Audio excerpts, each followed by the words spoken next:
Greetings and salutations, friends, and welcome back to more lore about the war for Armageddon. Last time we looked at the opening moves and the Void War.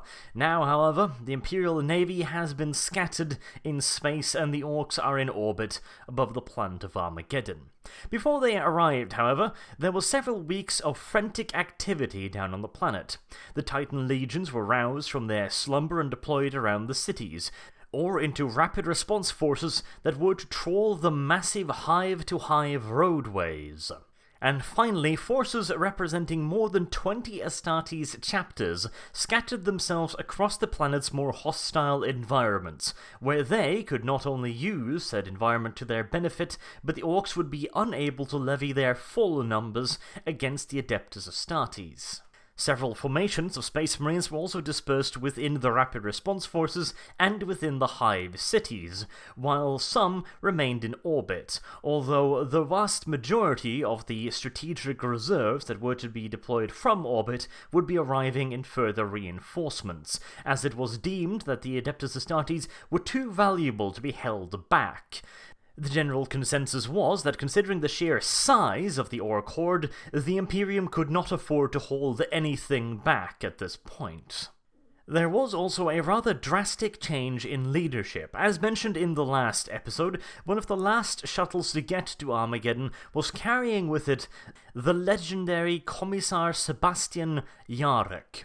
He was brought before the military conclave of Armageddon, where Commissar Jarek presented his plans and visions for the coming war. He made such a fine argument that General Kurov, the de facto leader of the military council, offered to step down and allow Commissar Jarek to take up the role of overall governor of the Armageddon system for the duration of the crises. The Commissar, to everyone's great delight, accepted the offer and would therefore be the de facto overlord of the Armageddon system until the Orks had been defeated. But what tools did the Commissar have to actually accomplish this? It's time we went over the various forces available to Commissar Jarek when it comes to defending the planet of Armageddon. And it is quite the varied lot of defenders. Armageddon itself has of course provided several regiments, with both Ash Waste's militia, jungle fighters, the infamous Ork hunters, and of course the Steel Legion, along with Armageddon Hive militia regiments that were created after the First War. These were considerably more regulated and disciplined than the ones created during the first Ork invasion, but they were still in all due essentiality militia regiments. They were essentially civilians that were called up occasionally to undergo a little bit of practice here and there. They were certainly a hell of a lot better than the militia regiments organized during the First War, seeing as they were literally just civilians. At least these guys have some basic training in how to operate a lasgun, but their capabilities at taking on the Orks in the open would be at best doubtful. However, when it comes to simply manning defensive fortifications, basically sitting in a bunker and firing at anything green that happens to pop up, they were pretty serviceable troops. And of course, the Steel Legion itself we have talked about at length previously, but a couple of these formations might sound new, like for example the Armageddon Jungle Fighters or the Ork Hunters. Both of these were established after the First War. The Jungle Fighters is a specialized regiment. Normally, these were shipped off-world in huge numbers, seeing as they were specialized in, well, jungle fighting, unsurprisingly, and were in great demand across various planets of the Imperium. The Ork Hunters, however, were always stationed on Armageddon. They were 5 regiments of Imperial Guard troops that were specifically dedicated to hunting down the feral Orks that still infested the jungles of Armageddon. As such, they had gotten very, very good at fighting Orks. And fighting alongside the Steel Legion, we have regiments from Cadia, from Krieg, we have Elysian Drop Troopers, we have Meridian Iron Guard, we have Sevlar Chemdogs, and even several regiments of Abhuman militia. All in all, we know that there were a little over 200 regular Imperial Guard regiments present on Armageddon. As mentioned, they came from many different sources, and as such they had very, very different levels of organization. For example, the Steel Legion were all mechanized formations, while as the Death Corps of Krieg would be considerably more focused on infantry, artillery, and heavy weapons, while the Minervan Tank Legion would, as the name suggests, be almost entirely focused focused on a heavily armoured vehicle with light mechanized support units. We also have 9 batteries of specialized heavy artillery regiments in the form of the Semtexian Bombardiers. All of these have very, very different organizations, and it's very hard to determine precise numbers of tanks contra to infantry, so rather than that, I will be giving you a general estimate. In addition to the Imperial Guard forces, we also had 120 regiments of Hive Defense Militia. Do bear in mind that these numbers do not bear in mind the Ash Wastes militias, as they were considered far more specialized troops and were not, despite their name, considered to be militia troops so much as local guides and experts. And speaking of specialists, the defenders of Armageddon could also call upon 18 companies of Tempestus Scions, also known as Stormtroopers. These highly specialized and elite companies were often formed up into rapid response formations inside of the hives, and used to counter-assault any large enemy forces that had broken through the outer defenses. In the later stages of the war, they were also utilized in the roles that they were originally intended for, as infiltration specialists and shock troops. But what does all of this mean in numbers? Well, the 200 Imperial Guard regiments are likely to be made up of somewhere between 3 to 4 million men. Do bear in mind, once again, that this is a rough estimate, as we cannot be entirely sure about the organizational structure of many of these regiments. For example, we do know that a Death Corps of Krieg regiment would almost certainly be considerably larger than your average Steel Legion regiment. On the other hand, we also know that one of the Tank Legions would be considerably smaller in total manpower than, for example, the Steel Legion. We also know that the Imperium is fond of organizing their militia regiments into considerably larger formation than the Imperial Guard forces, due to the very simple fact that, generally speaking, one Imperial Guardsman will be worth at least 2 militia members. As such, the 120 regiments of Hive Militia can be estimated to be around about the 4 million mark as well. And finally, the Stormtroopers. We know that Imperial Guard Stormtroopers are organized into regiments. These regiments are considerably larger than the Imperial Guard counterparts. However, they are usually not deployed as full regimental formations, but as here, in individual companies. We also know that these individual companies are usually larger than those found in individual Imperial Guard regiments. As such, we can probably assume somewhere between 2,000 to 5,000 men per company, giving us a total of 36,000 to 90,000 specialists. And finally, from specialists to chaff, we have the various other formations that were organized during the war. These are not really militia troops, they are not really defense forces at all. These are simply the various combatants that were organized into ad hoc military detachment as needs demanded. For example, the dock workers of Hellstreet were organized into combat squads, where each squad, quote-unquote, was given one veteran officer to lead them, preferably a stormtrooper if at all possible, if not then just some random Imperial Guardsman. These units were then thrown pell-mell at the Orks in a desperate attempt to halt the ingress into the hive, usually with gargantuan casualties. And as for numbers for these guys, not the faintest bloody clue. It could be anywhere from a few 100,000 to a few billion, seeing as they were essentially made up of various civilians armed with anything and everything that would come to hand. Las weapons, or the projectiles weapons, if they were lucky, otherwise simple wrenches or blunt objects. It would in fact not be entirely incorrect to simply envision this particular category as massive herds of civilians pushed into the path of the Orks in the desperate hope that they might actually slow them down. All in all, Armageddon had slightly in excess of 8 million regular troops to defend it, along with an unknown number of irregular formations that were created during the war itself.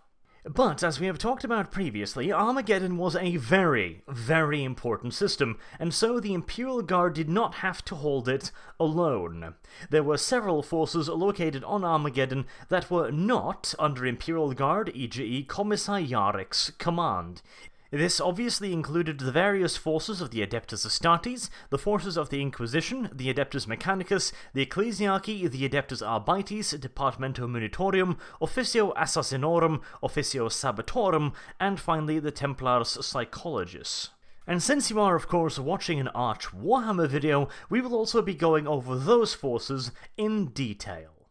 And we will of course start with the Emperor's Angels of Death themselves, the Adeptus Astartes. Multiple chapters sent either part of their forces, or indeed the entire chapter, to Armageddon. We will be starting by listing them alphabetically. Angels of Fire, 7 companies. Angels of Redemption, 4 companies. Angels of Vigilance, 6 companies. Angels Porphyr, 8 companies. The Black Dragons, 9 companies, and God must the Inquisition have had one hell of a task keeping those fuckers under wraps. Black Templars, 3 crusades. Blood Angels, 1 company. The entirety of the Celebrants chapter. The entirety of the Celestial Lions chapter. The entirety of the Exorcists chapter. Flesh Tearers, 5 companies. Immortal Hearts, 1 company. Iron Champions, 7 companies. Marines Malevolent, 2 companies. The Mortifactors, entire chapter deployed, along with the Omega Marines also deployed in full chapter strength. The Raptors, 5 companies. Red Scorpions, 1 company. The Relictors fully deployed their entire chapter. Salamanders, 6 companies. The Silver Skulls, 7 companies. Sons of Guilliman, 6 companies. Space Wolves, 5 great companies. Storm Giants, 5 companies. Storm Lords, 2 brotherhoods. White Scars, 3 brotherhoods. And the Widowmakers, 1 company. Out of all of these, the only ones we don't have any hard data on are the Widowmakers and the Immortal Hearts. Neither their color schematics or any history is properly recorded in Imperial databanks. The ones we do know about, however, are the Black Dragons. I'm really surprised that they were deployed on a planet as populous as Armageddon. For those of you who don't know, the Black Dragons are these handsome fellows. They are mutated Astartes from the Cursed Founding.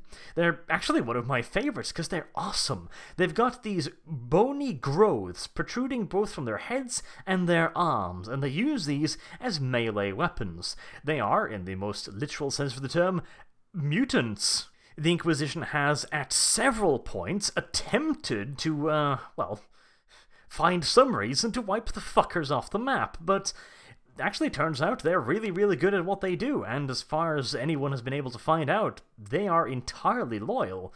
But still, you can imagine putting these guys near the civilian population. Even though they might not maul the shit out of them, you'd think that the civilians might go, "Mommy, mommy, why does that space marine have claws?" And that could potentially lead to some rather inconvenient questions being asked.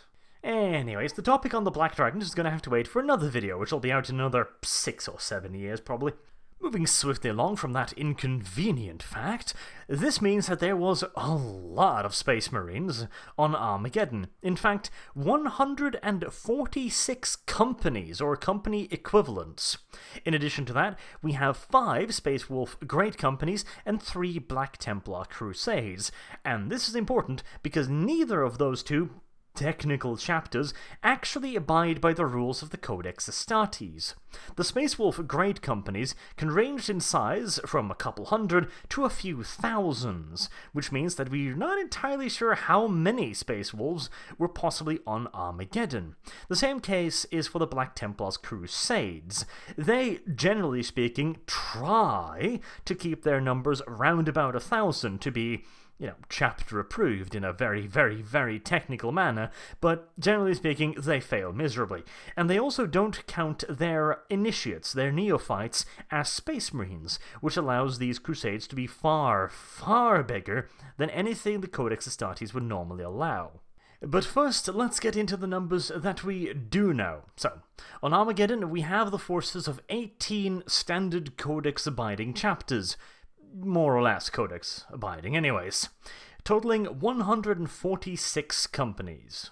which with 100 Astartes per company of course gives us a total of 14,600 Astartes. Now again, do bear in mind, this is assuming that all of the complements were at their full strength, which is unlikely. But since we have no real estimates of how many of these companies were understrengthed or overstrengthed, or indeed which brought neophytes along to replace casualties, etc., etc., we're just going to go with the number 14,600 as a rough approximation. But what then about the Space Wolves and their great companies? Well, this is where shit gets a little bit complicated. Generally speaking, it is safe to assume that a great company will be larger than the Codex Astartes approved company size. From what we know from examples, there'll be around 100 to 250 brothers, and occasionally much more than that. There is also a much higher degree of variety within the squads.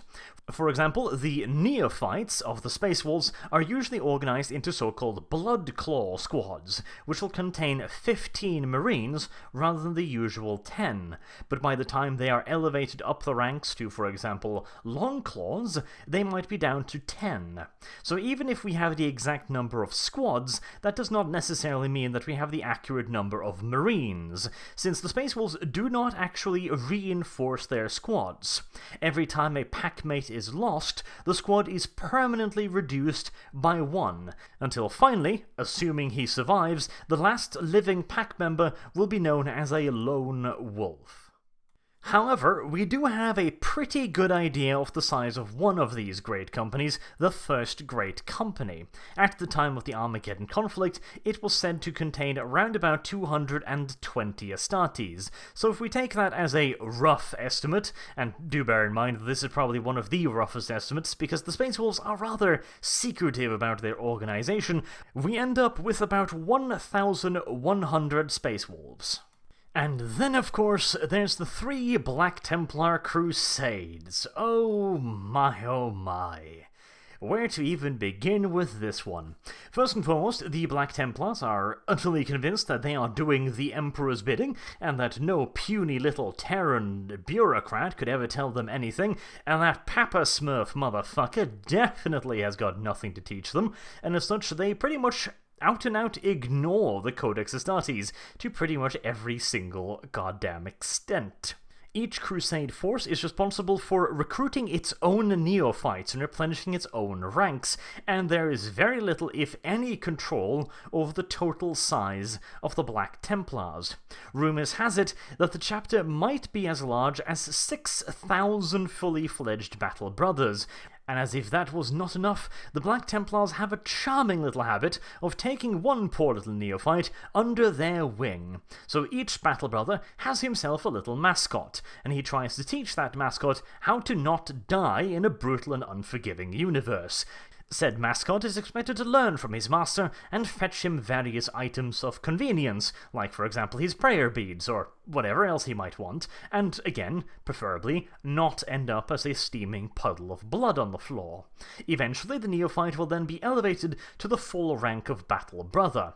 Now in most Codex-compliant formations, the scouts, or the neophytes, would be considered in the total number, usually making up the 10th company, or in some cases making up specialists, but they would usually count towards the total of 1,000.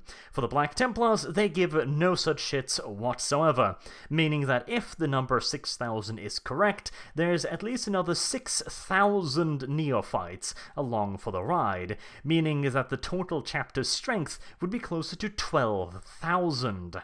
As a bit of context to that number, it is presumed that the original Legiones Astartes numbered somewhere around the lines of 10,000 Astartes at their inception, so this is a pretty goddamn large formation of Space Marines.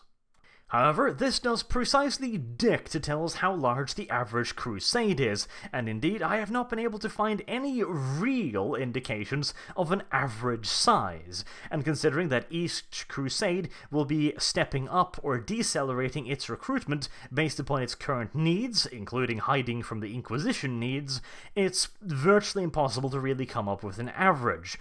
What we can know is that they will be at least 100 Battle Brothers strong, because that that is the number we got in a couple of novels. However, that number could also be considerably larger. So for the purpose of this video, we will be assuming roughly Space Wolf Great Company size, which might be massively misleading, but for the lack of a better metric, we will be assuming between 100 to 250 Battle Brothers, which would leave the total at somewhere between 300 to 750, and in all due honesty, that's probably a damn conservative estimate. On the other hand, the Crusades forces would be relatively unlikely to be bringing in large forces. You're fairly unlikely to be seeing much more than 1,000 Astartes in any given scenario, which involves the forces of the Inquisition, which Armageddon most definitively does, because those damn pointy-hatted Emperor botherers have been digging into the Black Templars for a very, very long time, trying to figure out if they're Codex compliant or not, and so bringing much more than 1,000 Battle Brothers into a battle with the Inquisition would probably be unwise. On the other hand, the Black Templars would not hesitate for even a second to explode any Inquisitor that happened upon their secrets, so I wouldn't put it entirely beyond the realms of possibility. This, of course, all leaves us with an estimated total of 16,450 Adeptus Astartes. A very, very considerable force, a rough equivalent to 1.5 chapters of Legionis Astartes during the Great Crusade. Of course, though they have the numbers, they would not have the overall effect of the Legionis Astartes formations, since these various chapters will of course all be commanded separately, with very little interplay rather than large-scale overreaching objectives. Basically, the various chapters will not be talking to each other particularly much. They might be agreeing upon general strategy, but when it comes to the execution of individual attacks, tactics, or smaller strategic objectives, the various chapters, or indeed the various companies in many cases, will almost entirely be making their own decision-making completely and utterly autonomously from the greater Adeptus Astartes forces, presumably under the command of Lord Commander Dante, and of course entirely separately from Commissar Yarrick. The Venerable Commissar might at best suggest objectives for the Adeptus Astartes, and considering his reputation, they might even listen, but he is not silly enough to think that he could possibly order the Adeptus Astartes around. And interestingly enough, we have a wide variety of chapters of very, very differing dispositions, which did indeed lead to some friction. For example, the Black Templars view the civilian population of the Imperium as little more than chaff to be expended in vast quantities if it serves a greater strategic purpose. On the other hand, you have the Salamanders, who consider the protection of that very same civilian population to be of the utmost importance. Once you put these two chapters next to each other, well, interesting situations are bound to be created. But of course, once again, it does not stop with the forces of the Adeptus Astartes and the Imperial Guard. Several other Imperial organizations were also present upon the planet of Armageddon, and we'll be covering those now, starting with the Adeptus Mechanicus. And their main contribution came in the form of 7 Titan legions, some full, some partial, starting with Legio Crucius, a demi-legion, Legio Ignatum, a full legion, Legio Invigilatum, a full legion, Legio Magnum, a quarto legion, Legio Metallica, now a demi-legion after the last catastrophe during the First War, Legio Tempesto, a full legion, and finally Legio Victorum, a full legion. As for total numbers, once again there is definitely a fair bit of variation, but generally speaking you can assume that a full legion will number somewhere in the vicinity of 60 machines of various sizes, all the way down from warhounds to imperators, although only the biggest and oldest of legions will have imperators in their arsenal. And one further note on the numbers. Many of these legions were very, very old. Many of them did indeed take part in the Horus Heresy. During the Horus Heresy, Titan legions were also considerably larger. For example, in the case of Legio Tempestor, it was said to have numbered around 120 Titans as a demi-legion, which means that at full strength, it would potentially have reached 240 god machines. By the way, another note of Legio Tempestor. Legio Tempestor has been written up as a Chaos Legion. However, it turns out that at least parts of the Legion stayed loyal during the Heresy, which is why it was present on Armageddon. So no, you are not incorrect if you thought, Legio Tempestor, I'm pretty sure I've seen some Night Gaunts Titans of that particular mark, and yes, you probably have, and you've probably seen them in service to the Night Lords. But don't fret, the ones on Armageddon are definitely loyalists. At the very least, there are no reports of Night Lords wandering around their legs. Anyways, in this case, a full legion is assumed to have 60, a demi-legion, e.g. a half-legion 30, and the 1/4 legion 15. Giving us a grand total of 315 Titans of various sizes. And of course, the Titan legions are supported by Skitarii formations. Now, this was before the release of the Adeptus Mechanicus Codex, so they are known here as regiments rather than cohorts, so we will assume that they are roughly the size of an Imperial Guard regiments. There were 14 regiments of Skitarii on Armageddon supporting the Titan legions, which would give us a total of some 280,000 Skitarii. The Adeptus Mechanicus was also sending 4 Centurio Ordinatus to operate the Ordinatus machine on Armageddon. However, well, they never got there in time, and the Black Templars took care of that particular issue all by themselves, so they never really played much of a part in the battle. And the Mechanicus was not the only priesthood that was represented on the battlefields of Armageddon. The Ecclesiarchy had 2 convents located on the planet. The first was occupied by the Order of the Argent Shroud, which fielded 7 companies of Sisters of Battle, totaling some 700 sisters. The second was the Order of Our Martyred Lady, with 3 companies totaling some 300 sisters.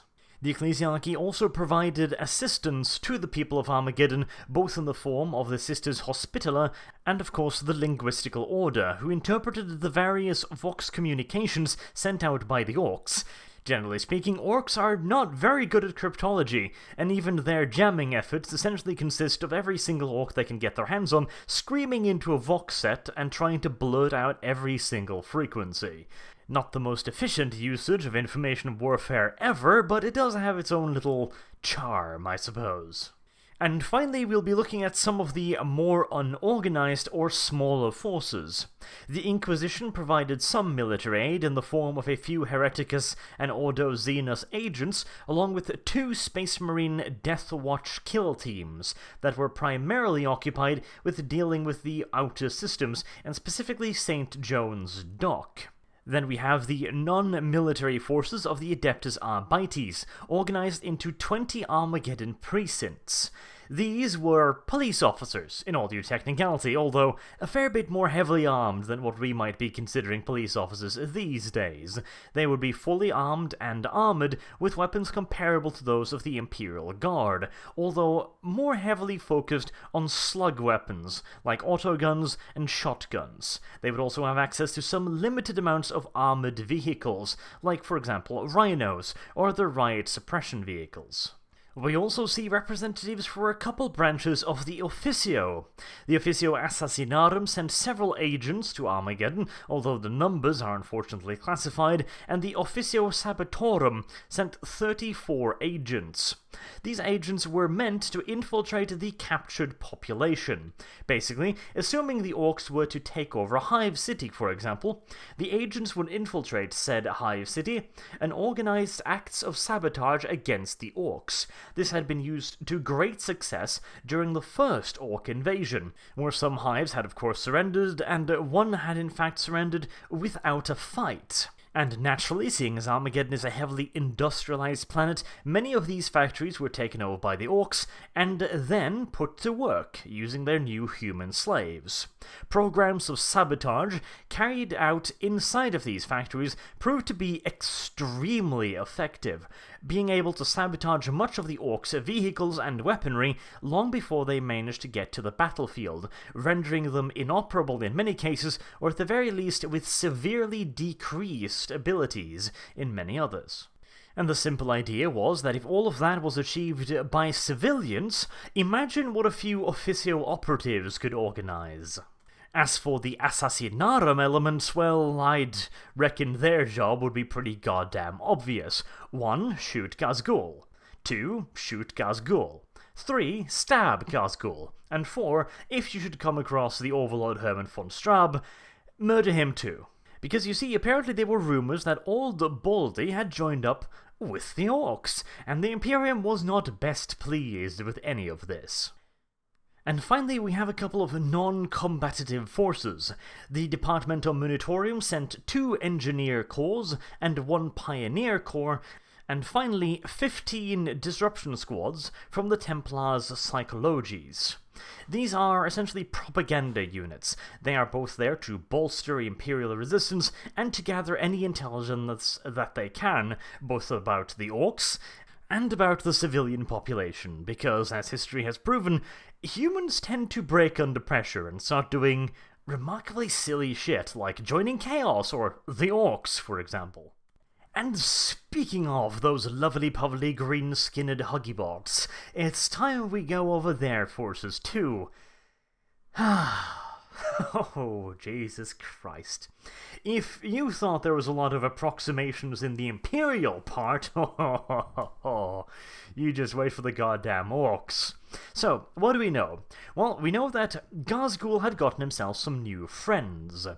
This was not only Ghazghul leading his Orks to Armageddon this time. He had reached out a giant metallic claw in friendship, in Orky fashion, which means headbutting them into the ground, to a few other major warlords. The despot Gazgrim, the great fiend Gorsnik Magagrash, and the great slayer Grimskull. These warlords, of course, had tons of other smaller warlords underneath them again, but these were the primary leaders of the Great Ork Wag. They also went in separate directions once they actually hit the planet of Armageddon, because, generally speaking, if you've got 2 war bosses in close proximity, and they are of roughly equal size, well, they won't be working together for very long, let's just put it like that. Ghazghul had managed to put himself in a position as the Overlord, but that was very much so based on keeping the other 3 at a healthy distance. As for the general size of these various hordes, well, we do have some numbers. For example, we know that the horde had something along the lines of 106 Gargants, 290 battle fortresses, 1,180 mobs, and 127 speed cult mobs.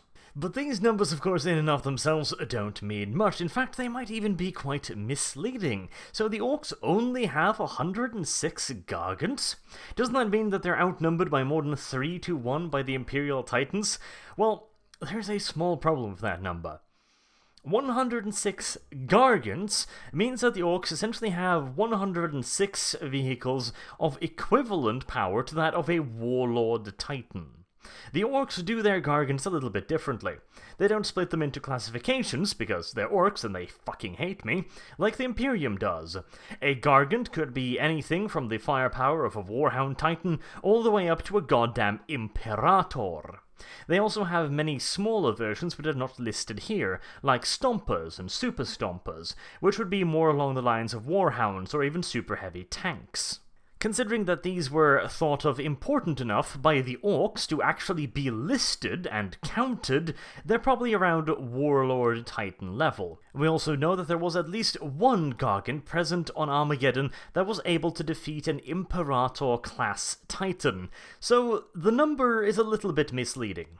Generally speaking, you're going to want 2 to 3 Warhounds to take on one Gargant. In many cases, one Warlord will be able to take on a Gargant, and an Imperator would in many cases be able to take on on several gargants, but each gargant would normally also be escorted by many smaller stompers and smaller versions of the gargants in and of themselves. So comparing this number directly to that of Imperial Titans will probably be quite misleading. Think of this as gargants representing probably warlord strength, possibly even Imperator. As for the 290 battle fortresses, once again, they are rather varied, both in their specialization and of course in their armament, but generally speaking they will be the rough equivalent of an Imperial Guard super heavy tank. We don't have any exact numbers of super heavy tanks on Armageddon, but we do know that there is at least one dedicated super heavy tank regiment. We also know that many of the mechanized and armored formations will also have a small number of super heavy tanks, so the numbers is probably somewhere between 50 to a couple hundred. And then we get into some real speculation territory. How large is one orc mob? Well, I don't have the faintest fucking clue, to be honest with you. In a WOG this size, one mob could be anything from 10 orcs to 1,000,000 orcs. There's really absolutely nothing even remotely in the ways of standardization here. Generally speaking, one mob will be commanded by one particularly large and vicious nob, although he is usually not the only nob in the mob. There can in fact be hundreds of nobs in one mob. This is not referring to the tabletop unit of mob, in which case they would only be about 20 orcs per mob. We do know that there are several dozen warlords within each of the main warlords' entourage. Each of them is capable of commanding several mobs. Ghazghul alone commands over 400 mobs. But let's make an effort to at least give them a rough estimate, shall we? So, let's see. Considering the massive nature of the fleet that brought them here, considering that this is one of the largest orc wogs to have ever hit the Imperium, we're probably looking at very, very large individual formations, led by very, very powerful individual orcs. Because again, remember, the orcs are very much so a might makes right society.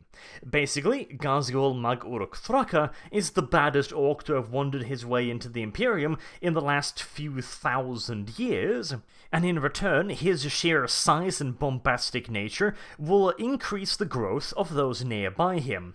The bigger the main war boss, the bigger the nobs. The bigger the nobs, the bigger the boys. The bigger the boys, the bigger the horde, and the bigger the production of orcs, since they'll be releasing more spores into the atmosphere, which in turn creates more orcs. So, with all of that in mind, considering the fact that this is one of the largest orc wogs to have hit the Imperium, considering it is led by one of the biggest and baddest war bosses to have ever farted his way out into existence, and considering the sheer size of the goddamn orc fleet, we can probably assume that at the very least, each individual mob will be equal to an Imperial Guard regiment, and, to be honest, that is a very conservative estimate. In all due likelihood, we're looking at somewhere along the lines of 3 times the size of your average regiment, but for the sake of this video, we'll err on the side of caution. So what does that leave us with? Well, 20,000 orcs per mob, and 1,180 mobs. That gives us just a little below 23.5 million orcs. And again, that is a relatively conservative estimate. You could probably triple that and still be within a fairly safe margin of error. And then, if we add in the 127 mobs of speed cults, with roughly the same estimate, which is probably a bit closer since they will be a little bit smaller than normal orc mobs, we end up with an additional 2.5 million orcs, which leaves us with a grand total of some 26 million orcs. And once again, just to really hammer home the point, yes, this would be a very conservative estimate. It would not surprise me at all if Ghazghul's horde stretched into the billion mark. And of course, those numbers do not take into account the orcs that were dumped on the other system's planets, without Ghazghul's permission, all due likelihood, but still, nevertheless. You can probably slap on an extra couple million right there, and then of course there's all of the orcs that were staying back on the spacecrafts, to man them and to board the enemy's ships in furious space battles that would continue for many months yet. All in all, the total number of orcs in the Armageddon system would probably stretch well beyond the billion mark. And additionally, remember that while this was all going on, Ghazghul was also launching diversionary attacks all across the larger sector, involving massive assaults upon dozens of other solar systems. This all means that the total size of Ghazghul's horde was probably much, much larger than the forces sent to Armageddon, although they can be assumed to be at the very least his primary force, probably made up of the biggest and the baddest orcs under his command. Oh, and by the way, this is why I both love and hate doing statistical stuff on the orcs. On one hand, it allows me to do everything relatively quickly, because their numbers have to be pretty much estimated in a very, very general sense. On the other hand, some green-skinned little Gretchen motherfucker out there with a deep, passionate hatred for humans, and me in particular, decides that writing down very specific numbers would be a great thing to do. Like, we know exactly how many mobs there are. Oh, that's lovely. How big is a mob? Not the faintest fucking clue right there, sir. Right then, you sycophantic little piece of green snot shit. How could you be any less fucking useful? But oh well. I do think I've come to a generally alright estimate, although even now I'm thinking I'm being a little bit too conservative. I could also speculate very roughly about the amount of vehicles the Orc army would have, seeing as this is under the command of Ghazghul Mag Uruk Thraka, one of the daddies of Greenskin Blitzkrieg, or, well, deep operations to be entirely technical here. We're probably looking at a pretty goddamn high percentage, so we're probably looking at vehicles stretching well and truly into the millions upon millions range. But again, since we have virtually no accurate statistics on that, and even in the case of speed cults, okay, a truck could carry anywhere from 2 to 20 orcs. As such, even just giving a rough estimate of the total number of orcs gives us virtually no indication on the total number of actual machines. Hell, even if we were going to go with a rough estimate of looted battle tanks, we could still have practically no idea of how many orcs were inside, as the general human number of anywhere between 3 to 5 would be again completely and utterly pointless for the orcs. And finally, let's have a real quick force estimate. So, we're looking at something along the lines of 4 million Imperial Guardsmen, supported by another 4 million Hive militia, with an unknown number of Hive citizens, civilians, gangers, dock workers, etc., of dubious military quality, some 36 to 90 odd thousand veteran specialists and crack troops in the form of the Tempestus Scions, a fairly damn good solid selection of Titans, some 300, a good Adeptus Mechanicus contingent of 14 regiments of Skitari, a decent force of Adepta Sororitas with some 1,100 Sisters of Battle, and of course the Space Marines themselves, which would number in somewhere along the lines of 16,450 Astartes. A pretty goddamn solid fighting force, that, but still disgustingly outnumbered by the conservative estimate of some 26 million orcs. And, as I mentioned, that number could easily stretch into a billion. It is important, however, to bear in mind that the total civilian population of Armageddon is absolutely massive. It could be as high as 500 billion human beings. However, these are practically worthless as fighters. They will be massively outclassed by even the smallest orc boy when it comes to muscles and brutality. They will have absolutely nothing in the way of training. The vast majority of them, something like 99%, will be virtually unarmed, except for blunt melee weapons, and even that would probably be a luxury. Not to mention the simple fact, of course, that even Armageddon could not possibly supply such a force with the ammunition necessary, even if the weapons were available. As such, the civilians as a fighting force can almost entirely be discounted.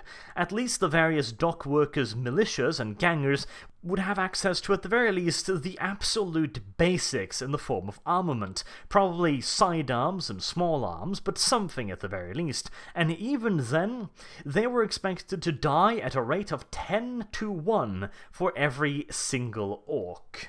The statistics for the unarmed civilian population, including, of course, women and children, well, let's just say that would be a whole lot worse. Not to mention, of course, the rather obvious problem with humans. They tend to not want to get brutally murdered.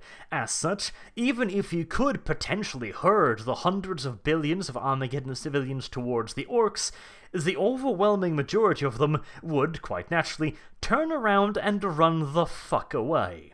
In all due probability, they would inflict heavier casualties upon the Imperial Guard regiment sent to herd them forwards than the Orks. But of course, at the end of the day, all of these are just mere numbers. The really interesting thing will be to see how these numbers fare when violently smushed up against each other, and that is what we're going to be looking at in next week's video, where we're going to be really getting into the ground war. And it is a doozy. This is one of the most detailed events that we have in 40k when it comes to large-scale confrontation, with lots of cool little backstories, snippets, and interesting pieces of lore. The only one that could possibly be considered to be any larger than this is probably the Horus Heresy itself, that glorious masterpiece of backstory, or the infamous Siege of Vrax, which I'll also get to at some point in the next 20-odd years. Until next time, I have been Arch. Thank you very much for watching, and I do hope to see you all again soon. Have a good day.